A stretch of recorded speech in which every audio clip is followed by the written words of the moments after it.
Berbicara soal utang tersembunyi, pemirsa sudah terjawab apa sebetulnya definisi dari utang tersembunyi. Ternyata utang yang tidak langsung dilakukan oleh negara yang bersangkutan dan tidak tercatat di neraca negara, pemirsa, neraca perdagangan negara. Tapi apakah kemudian hutang tersembunyi ini memiliki dampak ataupun jangan-jangan memang dibutuhkan oleh sebuah negara? Langsung saja kita berbincang dengan dua orang narasumber yang sudah kami perkenalkan tadi, pemirsa. Saya pertama yang ke Bang Rizal Ramli. Bang Rizal, kalau misalkan memang utang ini nggak ketahuan sama negara dan tadi di informasinya kebanyakan penerima utang mendapatkan manfaat melalui perlindungan pemerintah secara eksplisit maupun implisit.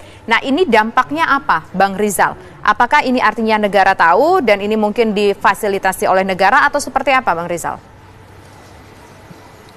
TISA sebetulnya difasilitasi oleh negara, cuman pemberi pinjamannya itu BUMN Cina atau perusahaan swasta Cina. Ya, jadi harusnya sih harus masuk di dalam data utang piutang kita.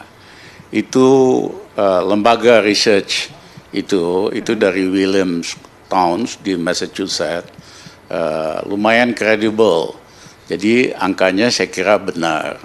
Nah, pertanyaannya, banyak dari angka-angka ini tidak tercatat sebagai utang negara. Jadi kalau kita tambahkan ke utang negara yang sudah banyak sekali, itu utang negara kita makin besar dan tidak terkendali. Ya, hari ini kan untuk bayar pokoknya aja 400 triliun. Untuk bayar bunganya saja hampir 370 triliun. Total itu 770 triliun satu tahun.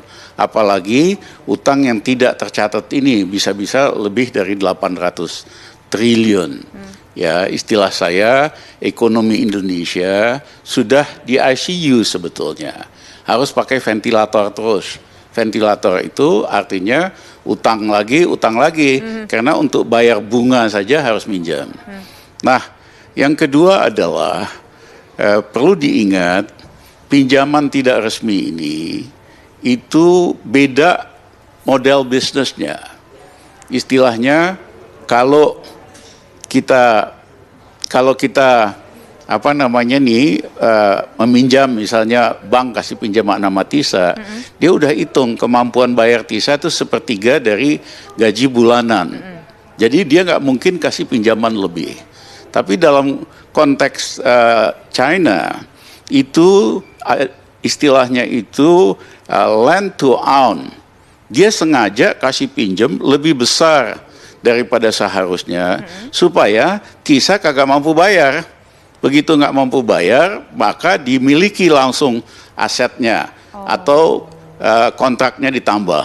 Nah, ini terjadi di negara-negara lain.